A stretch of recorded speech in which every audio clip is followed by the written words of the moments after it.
viernes salió una resolución del Parlamento Europeo dando la normativa para la reglamentación de la inteligencia artificial.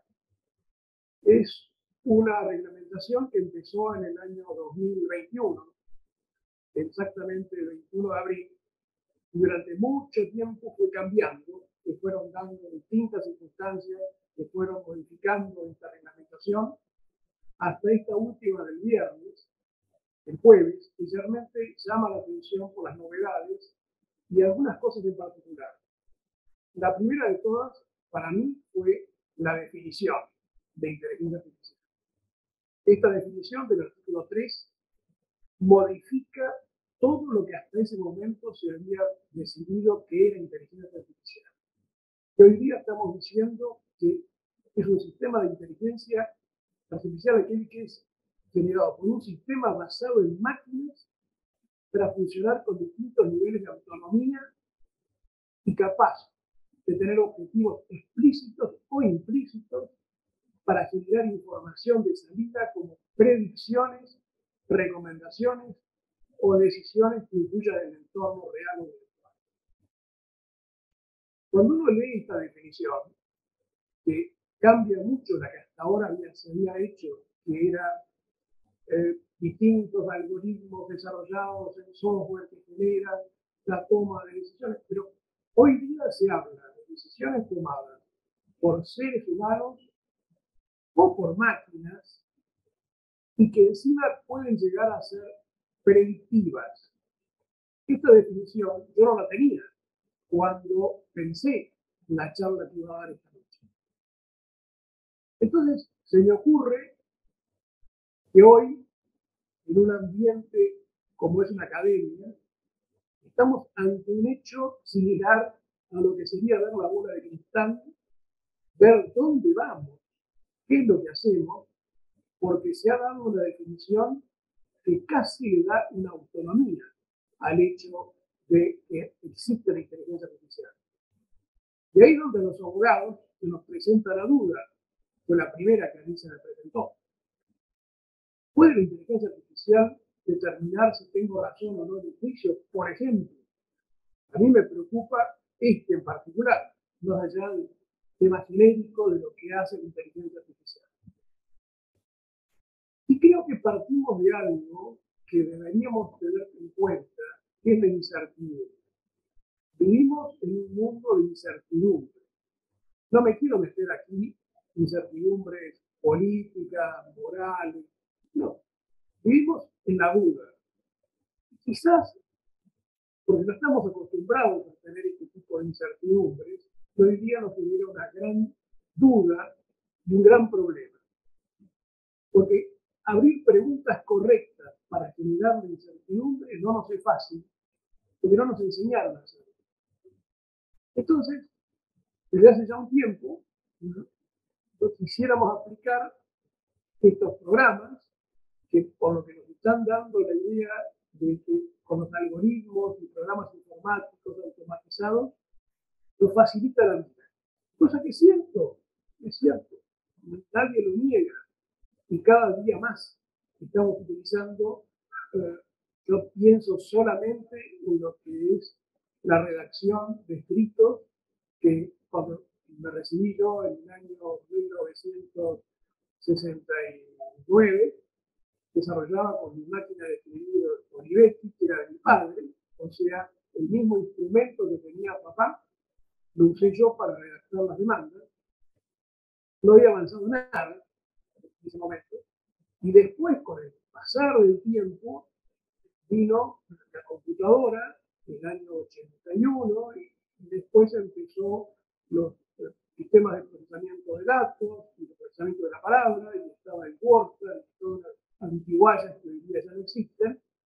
Pero hoy día, escribir en un programa cualquiera, tenemos el Word, por ejemplo, en que automáticamente me va diciendo los errores y horrores de ortografía que pueda tener, es algo absolutamente común. Ya ni siquiera es en la computadora, es en el celular. Cuando escribo en WhatsApp o escribo un mail, inmediatamente me corrige si tengo algo que está mal. Y ni que hablar cuando a la noche no quiero escuchar noticias para no preocuparme y veo programas de streaming como es Netflix y no sé qué voy a ver esta noche. Y bueno, vamos a ver qué es lo que me recomienda. Qué casualidad, normalmente lo que me recomienda es algo similar, no necesariamente es lo mismo, pero que es lo que estoy buscando. Acá hay inteligencia artificial. Y vamos sumándole día a día mayor cantidad de datos que vamos agregando. Y estos algoritmos, que son los que manejan los datos, se aprovechan de estos datos que se han dado y llegan a soluciones que hoy parecen mágicas. Estamos a hablar un poquito del tema de la medicina, pero, por ejemplo, en el caso de las enfermedades pulmonares, ya se ha dicho, y no tengo el dato exacto, pero que el análisis de las radiografías que hace en la computadora, los sistemas, por supuesto, son más cercanos a lo que podría ser un médico humano que analizara la misma cantidad de radiografías, la misma cantidad de puntos que aparecen ahí y la menor cantidad de errores que podría tener una computadora con respecto al ser humano. Ya entonces empiezo a pensar que este programa genera algo positivo. Me voy a retrotraer ahora a 30 años atrás, cuando tuve la enorme suerte con mi esposa, fuimos a París, bueno, queríamos conocer el Louvre, obviamente, y yo particularmente en el Louvre, aparte de conocer la Gioconda, que casi no la pude ver porque estaba toda una marea de japoneses adelante sacando fotos, encima, en los que la han visto, es un cuadro chiquito, se ve de lejos, y realmente hay que hacer unas colas terribles para llegar a verla. Lo segundo que quería ver era el código de Hammurabi. A mí siempre, cuando estudiaba, me había fascinado el código de Hammurabi. Me parecía algo maravilloso, una persona como Hammurabi, que en el 1750 a.C. hubiera tallado, no es, por supuesto, pero en un bloque de piedra dorita de unos 2 metros y pico de alto, la normativa de la época. ¿Para qué lo hizo? Para la paz. Como todo derecho, el derecho se hace para la paz. ¿Y por qué lo hizo? Para evitar el ojo por ojo, diente por diente, para evitar que si antes ante una tribu cometía un homicidio a otro de otra tribu, cuando mataban a esta persona, esta tribu aniquilaba a la tribu que había tenido al asesino dentro de su grupo. Entonces, empezó a poner normas muy sabias, que son realmente una barbaridad, hoy diríamos, pero otras de una enorme sabiduría. De ellas, no les voy a hablar ahora del tema, pero son 52 columnas de texto cuneiforme, picados en la piedra, de los cuales son 282 sentencias que dice una cantidad de cosas. Por ejemplo, tienen en cuenta, hay 37 que son pena de muerte. Es muy claro. Por ejemplo, el que mata a una persona tiene que ser asesinado. Y así de sencillo. Pero al mismo tiempo hay otras que hoy día las pensaríamos. Bueno, si un arquitecto hace una casa y esa casa no está bien hecha y la casa se viene abajo y lo mata al propietario, hay que matarlo al arquitecto. Así es. Bueno, tiene las cuatro. Pero de esas hay 37 que son específicamente, y se analizan, se pueden ver. De hecho, uno puede hoy entrar en Google y se puede ver perfectamente, está perfectamente visible. Pero, ¿qué es lo que ocurre? Pude ver directamente en esta piedra, y dicho sea de paso, esta foto es real, había poquísima gente. Reconozcamos que llegar hasta el código de Hammurabi resultó bastante difícil, tuve que preguntar bastante por dónde era el lugar para subir en la escalera, para subir al primer piso y dar unas vueltas hasta llegar hasta donde era el lugar donde estaba la piedra. Había una piedra que le faltaba un pedazo. O sea, obvio, una piedra. tiene 3.500 años, con lo cual era lógico que no estuviera perfecta, está bastante bien, sabémoslo. Pero se me ocurrió que hay una en particular, que es la ley 92, que le falta la consecuencia. Está el antecedente, pero no está el consecuente.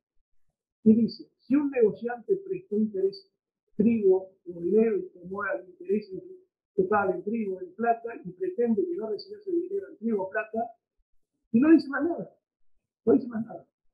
O sea, no dice dentro del cálculo que se me había ocurrido a mí, y después lo volcamos con el grupo de científicos que hicieron el programa, si era pena de muerte o no. O sea, ¿qué es lo que pretendía hacer hace 29 años, casi 30 años? Entonces, en el Congreso de Derecho Informático que se hizo en Bariloche en 1994. ¿Era pena de muerte o no era pena de muerte? ¿Puedo predecir la sentencia? ¿Puedo predecir qué habría dicho Hammurabi?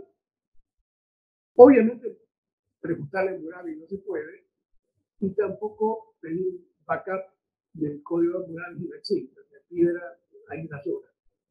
Entonces hizo todo un trabajo con máquinas de hace 29 años y con programación de hace 29 años, que no es la actual, que utilizaron mucho normas econométricas, que son las R cuadrados, las simulaciones, etc. Se analizó una relación largo esto, pero llegó a determinar por proximidades de las palabras, que se consideraba que las palabras que estaban más cerca eran más pertinentes que las que estaban más lejos, que cuáles eran pena de muerte y cuáles no eran pena de muerte. Hicimos la prueba que eran pena de muerte y dio un 98,5% de aceptación de que era cierto, que era correcto. Entonces, con mucho miedo, colocamos la ley 92 y dijo, no corresponde pena de muerte. A esta altura ustedes me van a decir, esto no sirve para nada, no sirve absolutamente para nada, más que un divertimento, porque no tengo la más remota idea qué escribió Hammurabi en ese momento. Pero lo que sí me sirve es para decir que esta metodología, que es la que hoy está usando el ChatGPT, desgraciadamente no estaría acá, pero usa el mismo sistema de retroalimentación de las palabras más cercanas, más pertinentes, menos pertinentes, y con eso dice la próxima palabra. La gracia, ya vamos a hablar un poquito más en detalle del chat, es que la novedad que nos da es que nos da la próxima palabra, no la anterior, con lo cual está prediciendo. Entonces, a este proyecto que se nos ocurrió empezar a trabajarlo en la empresa, yo me siento en una empresa que se llama Doremática y ella desarrolló el IAR, el Diario Jurídico de Internet, en el cual estamos aplicando normativas de inteligencia artificial. Empezó a venir un nuevo sistema de programación que no era lineal, sino uno que se llamó redes neuronales. Las redes neuronales es tratar de copiar la sinapsis cerebral que estamos utilizando en este momento. Cuando yo estoy intentando hablar o explicar lo que estoy haciendo, mi cerebro previamente está haciendo una sinapsis de las cosas que pretendo que voy a decir y en base a eso sale.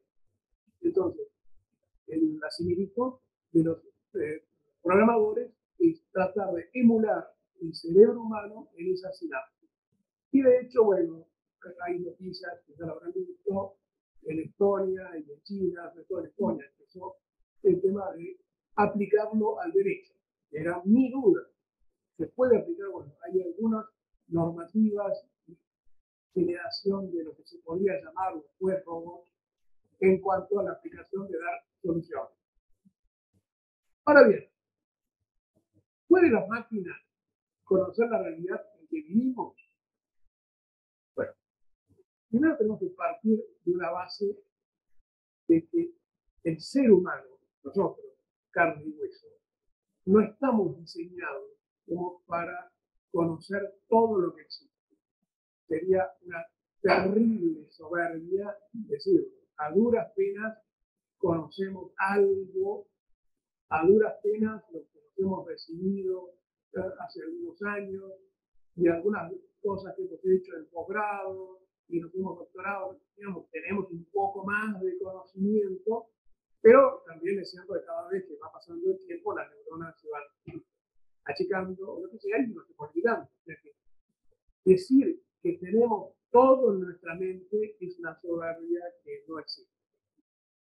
En vez, las computadoras tienen una enorme capacidad de, por los sensores y los elementos de almacenamiento de la información, de tener esa capacidad. A su vez, tienen otra posibilidad, elemento positivo, que es generar modelos.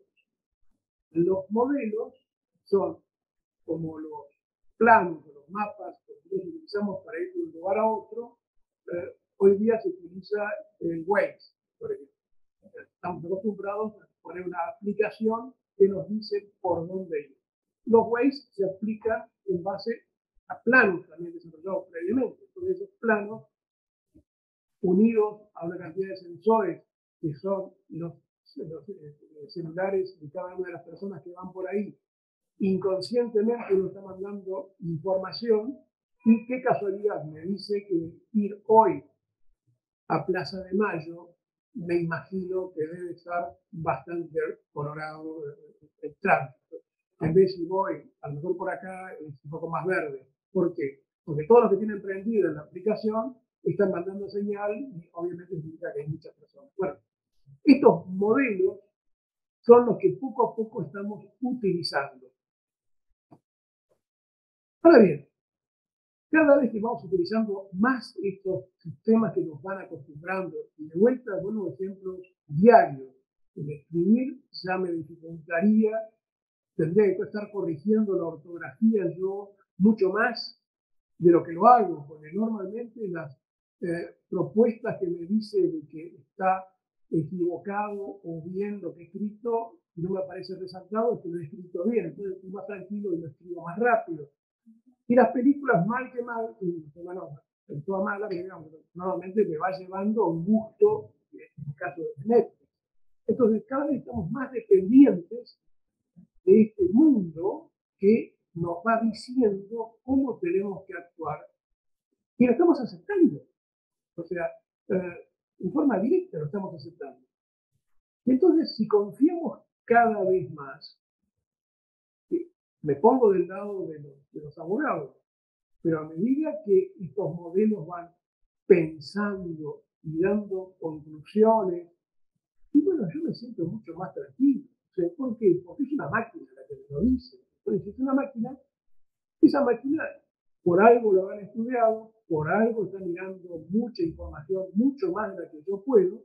Todavía sigo pensando, por eso los que tenemos algunas canas, nos acordamos cuando hacíamos los escritos abriendo repertorios. Los repertorios eran unos libros gordísimos que lo tengo en la biblioteca en el estudio, que sirven fantásticos en el fondo, años que no abro uno, pero que tenían el resumen de todo el año de lo que se había dicho en materia de influencia. Entonces, por voces, iba buscando honorarios de abogados en el caso de divorcio. Entonces, buscaba, abría y tenía que abrir millones de esos libros para llegar a una conclusión de más o menos por dónde fundar una demanda. Pero hoy día, desde que están los discos láser, desde que está Internet, desde que están los medios de almacenamiento que hoy día es común, ya lo hacemos de forma directa. Habíamos dicho por ahí que hay una nueva forma de programación, que es mucho más complicada. A duras penas soy abogado, y a pesar de estar en una academia de ciencias, no me pidan mucho más ciencia de la que puedo llegar a entender, pero las redes neuronales generaron un clic, un cambio a la realidad. Ese clic que generaron se dio como un shock muy grande en el año 2017, cuando un programa desarrollado con redes neuronales le ganó al campeón mundial de Go. No sé si alguna vez jugaron al Go.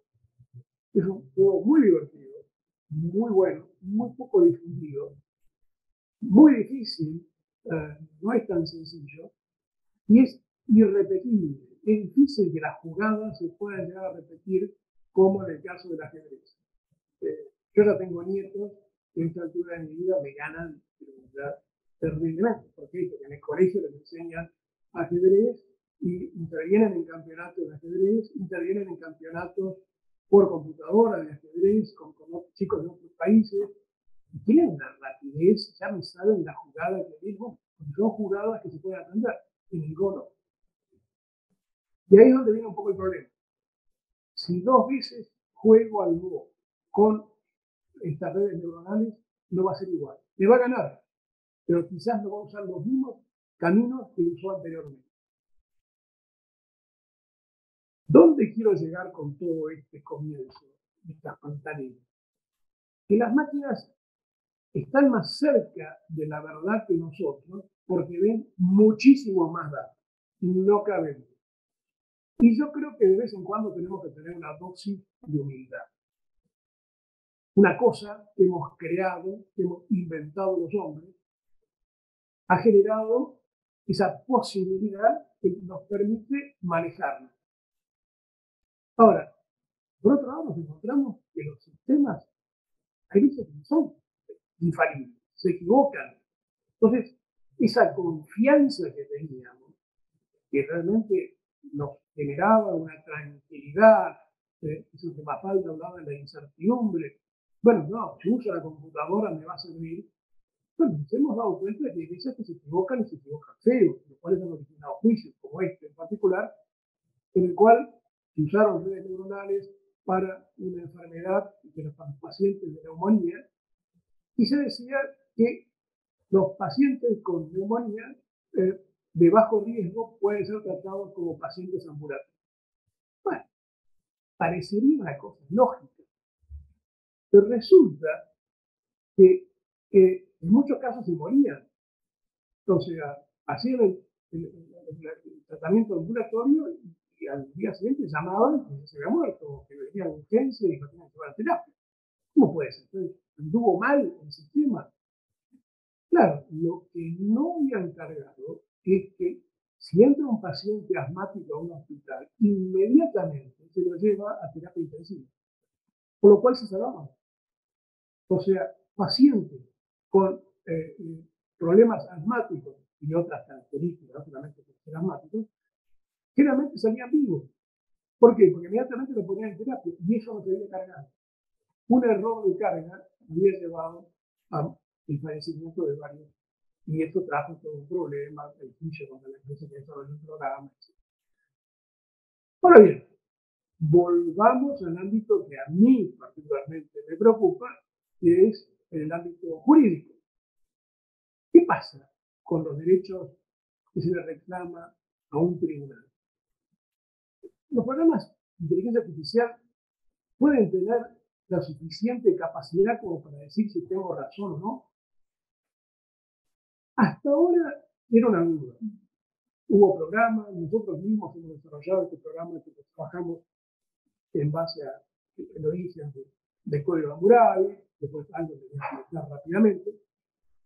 Pero el tsunami vino en noviembre del 2021, cuando apareció el ChatGPT. ¿Por qué? Porque todo lo que hasta ahora se hablaba de inteligencia artificial se hablaba generalmente en ámbitos como este, o en universidades, o en colegios de abogados, o digamos, en nuestra empresa se trabajó mucho, de hecho se escribió mucho, pero digamos en ambientes medianamente limitados. De la noche a la mañana, OpenAI, una empresa con la cual nosotros hemos hecho ya un convenio para el programa nuestro, pero lo largó Urbi et Orbi, lanzó el ChatGPT, en aquel momento el ChatGPT 3. Dijo, señores, consulten lo que quieran, que les va a responder lo que quieran.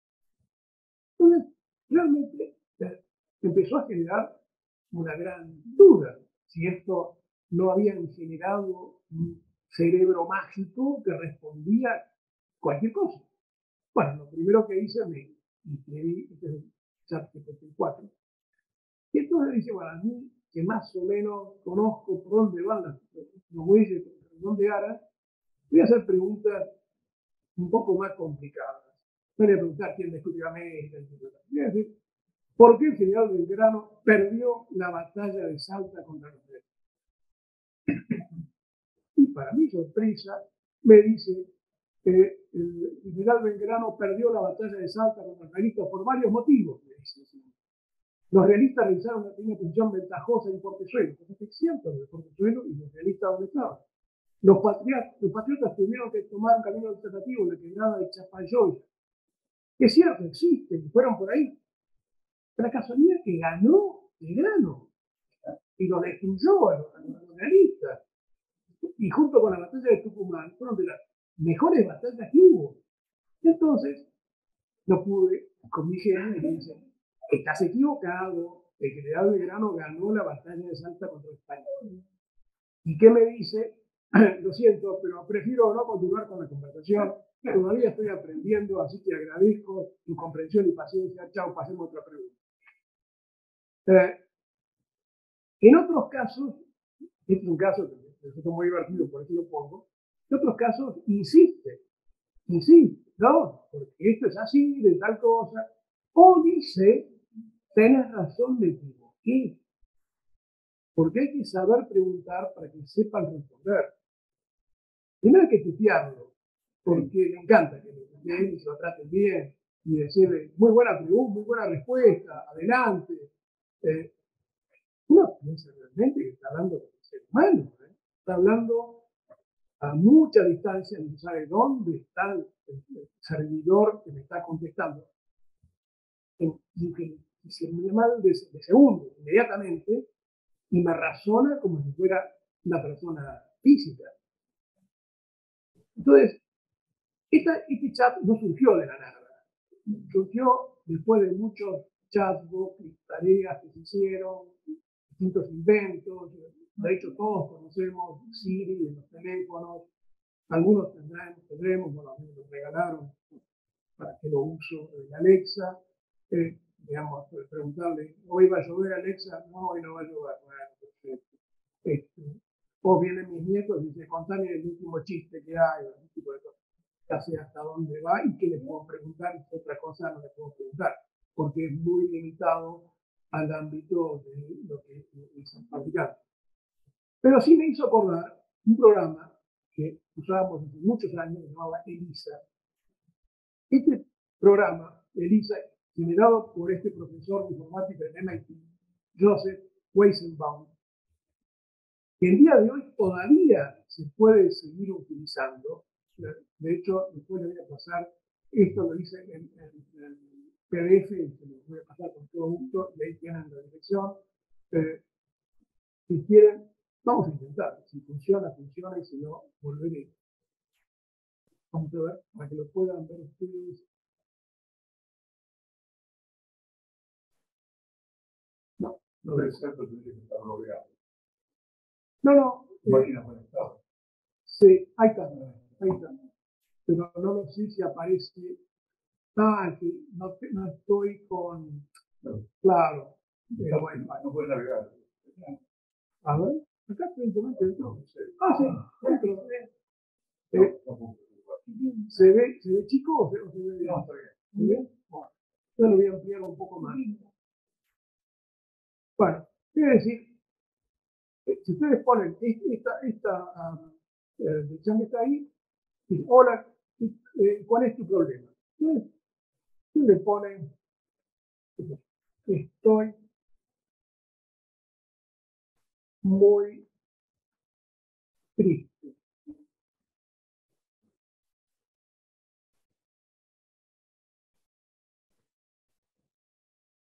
Y entonces, ¿por qué creen que estás muy triste? O sea, en este caso, este programa, cuando era mucho más joven, estaba hecho en BASIC. Y yo había estudiado BASIC en aquel momento, más de 35 años, 40 años. Y lo había desarrollado y sabía que estos son distintas if-then. Si se da tal palabra busque en este listado y conteste tal otra. Entonces, ¿por qué crees que estás muy triste? Entonces le pongo, qué sé yo, un psicólogo, ¿no? Porque nadie me quiere. Nunca me va a dar la respuesta, me va a decir, ¿estás pensando en alguien en particular? ¿No?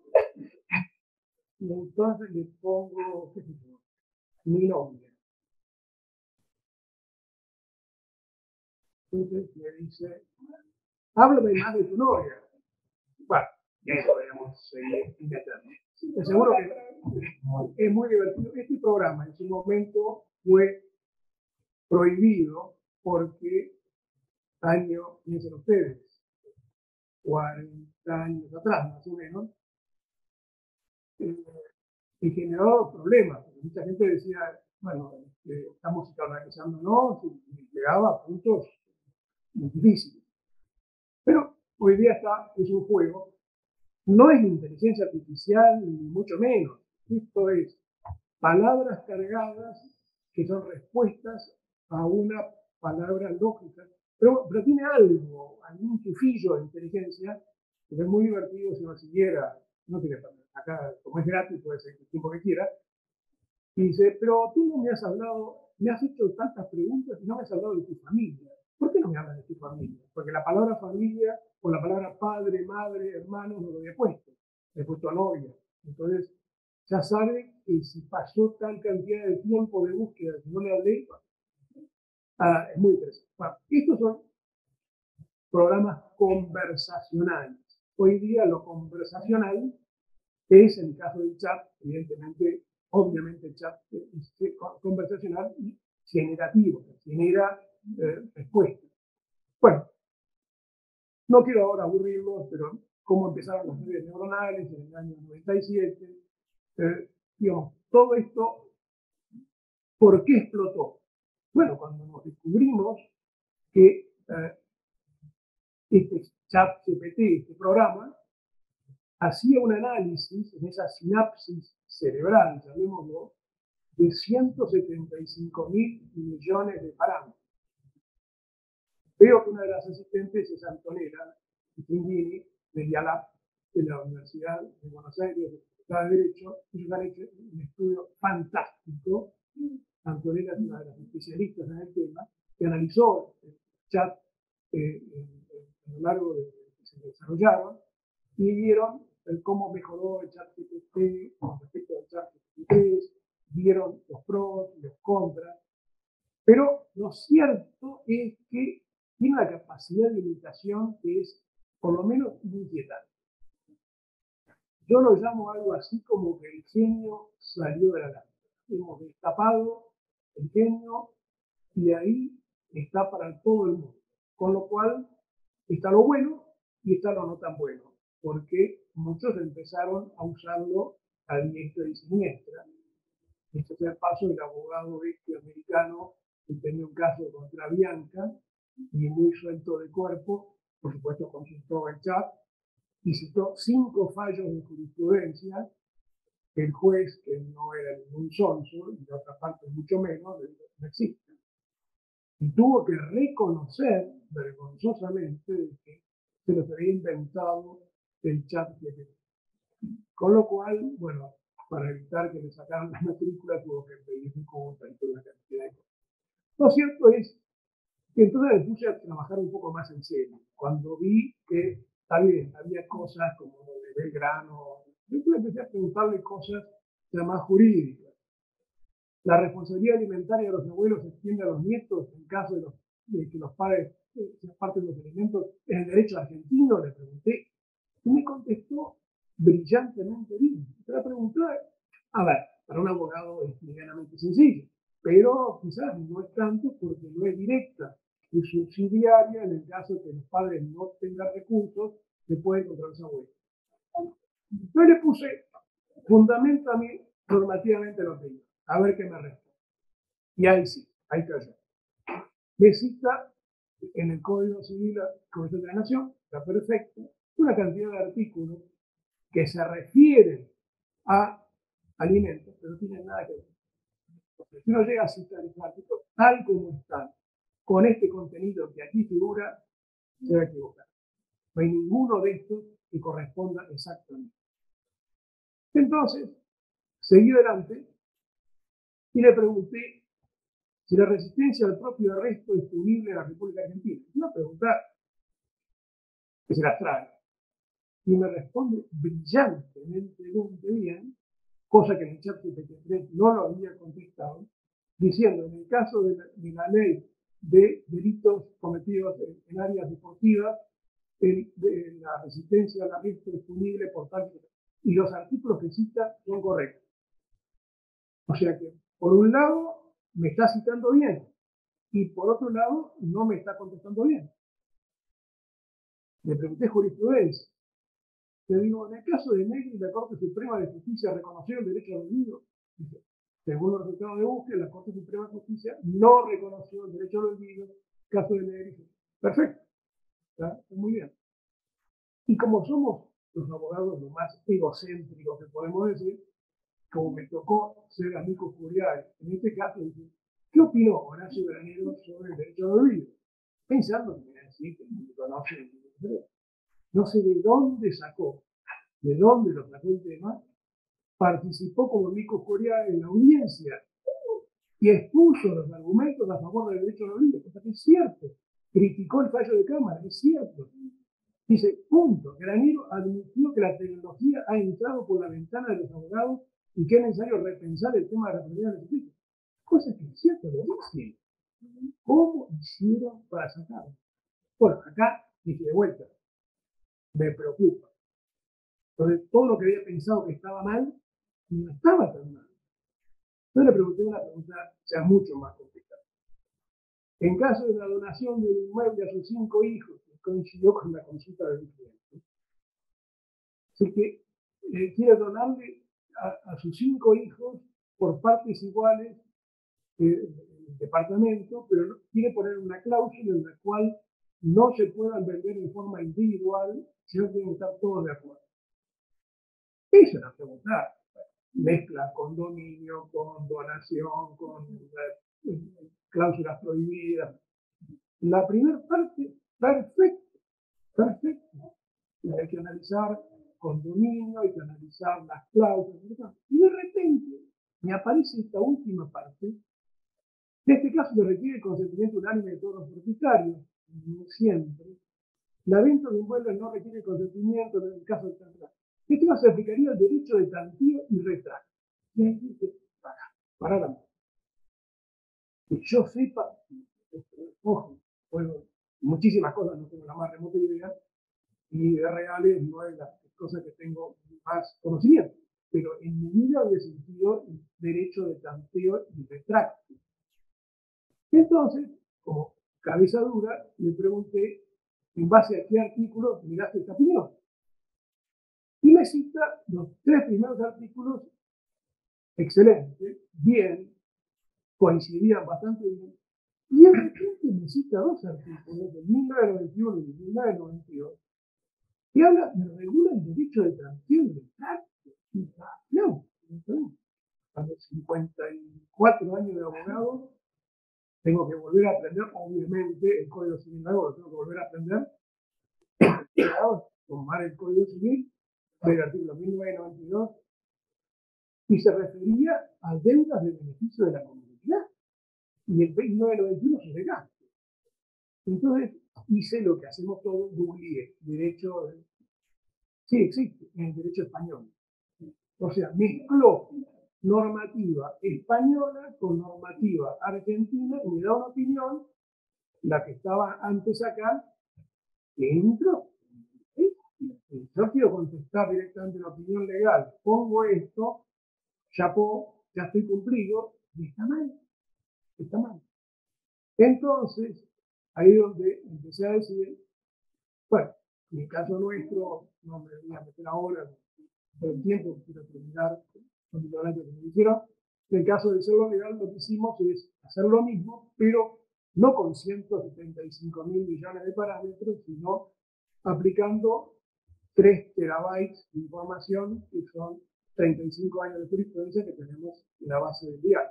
Entonces, lo que analiza es, ve todos los fallos, analiza la pregunta y en base a esa pregunta da la respuesta. Los buscadores de Internet son responsables de daños en ocasiones, entonces dice, sí, en el caso de especial son responsables. Bueno, pero me da la respuesta en base a la jurisprudencia que ha analizado. Si yo le pregunto dónde lo sacó, va al fallo y me lo dice.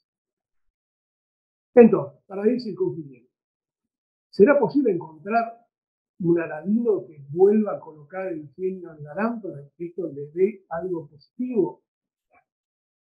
¿Conviene regular la inteligencia artificial?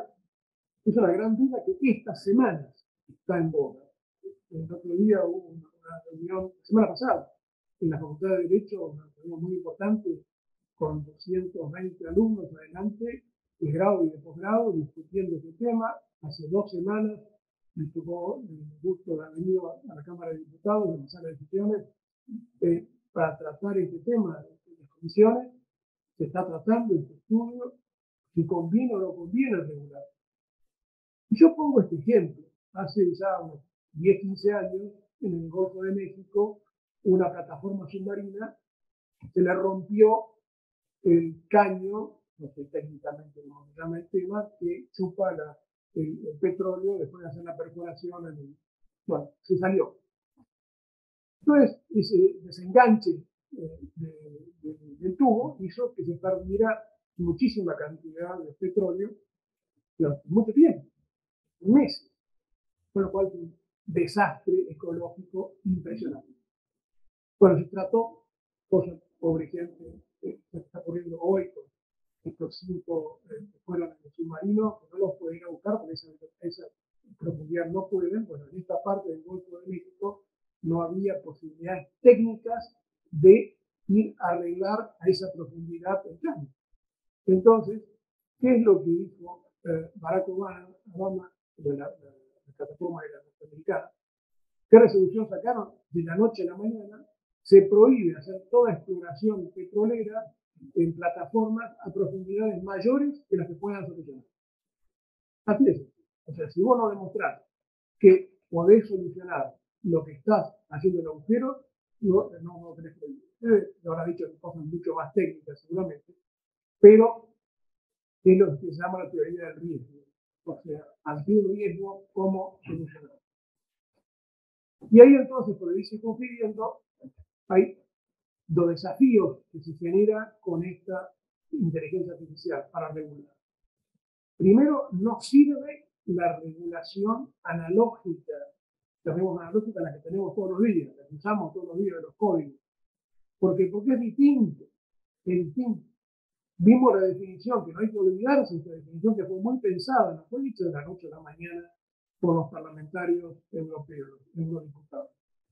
Está generado por personas o máquinas con capacidad para predecir. O sea, una definición de ultimísima generación y de una aplicación complicada.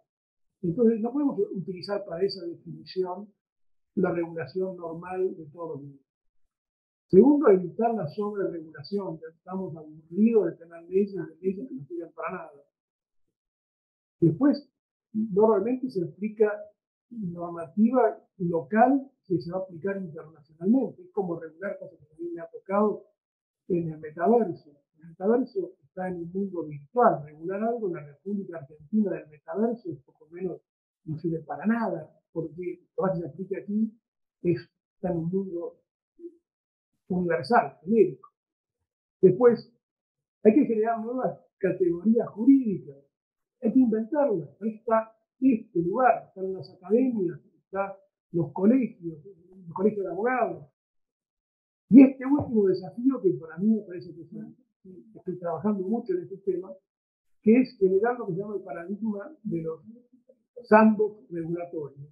Sandbox es un neologismo de las cajas de arena que hay en los parques, donde los chicos hacen castillos, trabajan, y se llama sandbox a esta capacidad que tienen los gobiernos de autorizar el uso regulado de actividades complicadas para ir monitoreándolo. volviendo a la propuesta esta del juez, esto es bien nuevo, hoy día está regulado, pensando, los invito, si les interesa, pueden entrar ahí, se ve y está diciendo cómo debe ser esta regulación. Son varios artículos, como 5, 6, 10 artículos, que tratan exclusivamente de lo que se llama ahora técnicamente espacios controlados de prueba. Bueno, para finalizar entonces, ¿qué es lo positivo de todo lo que hemos visto? Y es lo que toma la regulación europea también, que es de vuelta a la teoría del riesgo. O sea, el doctor Borda lo dijo hace ya varias decenas de años, cuando implantó la responsabilidad objetiva en ciertos casos del derecho argentino, y que ahora está muy en boga. O sea, que es cuando se genera el riesgo, hay una responsabilidad objetiva de parte de aquel que lo ha generado. Y entonces, en inteligencia artificial hay temas que son inaceptables. Y esto es absolutamente novedoso también. Más de uno va a tener un problema con este tema, inclusive en nuestro país, que es el reconocimiento facial. El reconocimiento facial en las calles, en forma genérica, no en forma particular en aeropuertos, etcétera, digamos, está tomándose como inaceptable. No se aceptaría la aplicación de inteligencia artificial por ahí. Y hay muchísimos casos de lo que se llama teoría de alto riesgo. Las que son inteligencia artificial de alto riesgo, por ejemplo, en el caso de la justicia, si esto llevara al juez en forma automática a tomar una decisión, también se puede llegar a prohibir. ¿Por qué? Y después hay algunas que son limitadas y otras que son de riesgo mínimo, como los juegos, etc. Para finalizar, le terminé, ya que nos hicimos amigos con el chat, le pregunté, bueno, y decime, al final, ¿sos útil para el ejercicio de la profesión? Entonces dice, creo que soy útil, sin embargo, no pretendo reemplazar a los abogados en la experiencia y en la ética del humano. En este contexto, un humano podría decir que es una herramienta complementaria y no su competencia. Esto ya me dejó más tranquilo. Y si uno utilizara exclusivamente el chat GPT, ¿qué pasaría? Mirá, le dice, tenés problemas de riesgo de seguridad, porque puede decir que no todo esté tan seguro, de la privacidad, riesgo de la precisión. Ojo, el uso del chat GPT podría generar textos que contengan errores. Él mismo lo reconoce. Contradicciones o hechos inventados. Y aparte del riesgo ético, de la autoría, de la responsabilidad. Y entonces le pregunté, en la pregunta que hoy sobre esta base se maneja si hay que regular o no inteligencia artificial, si es un peligro para la humanidad o no. Y me hace una larga explicación por la cual considera que no, pero algunos peligros hay si es utilizado en forma errónea, la vulnerabilidad, etcétera, y termina diciendo que se recomienda verificar siempre la fuente de información y contrastarlo con otras opiniones previas. Entonces, para concluir, ¿qué podemos llegar a concluir? Que la inteligencia artificial como tal, en gran parte la cantidad de datos que tiene, a veces genera no solamente información, sino desinformación. Hay que ver cómo se está controlando, qué modelo es el que se va a tomar para seguir adelante en una resolución, cómo se procesan los datos, si realmente es útil. En el caso de los abogados, si se me apura, yo digo que hay ciertos tipos de inteligencia artificial general, como es esta del chat, que no es útil, porque puede llegar a haber errores y errores serios. Aparte, como hemos visto, ahí genera hechos inexistentes o incorrectos, falta de interpretabilidad, encima contenidos equívocos. Entonces, esta tranquilidad que puede tener el señor dice, y quiero saber, bueno, ¿puedo despedir a un obrero? Bueno, me llega a decir esto, no lo verifico y me voy a jugar al gol. Bueno, que me irá bien en el negocio, seguramente con mi cliente voy a tener algún problema.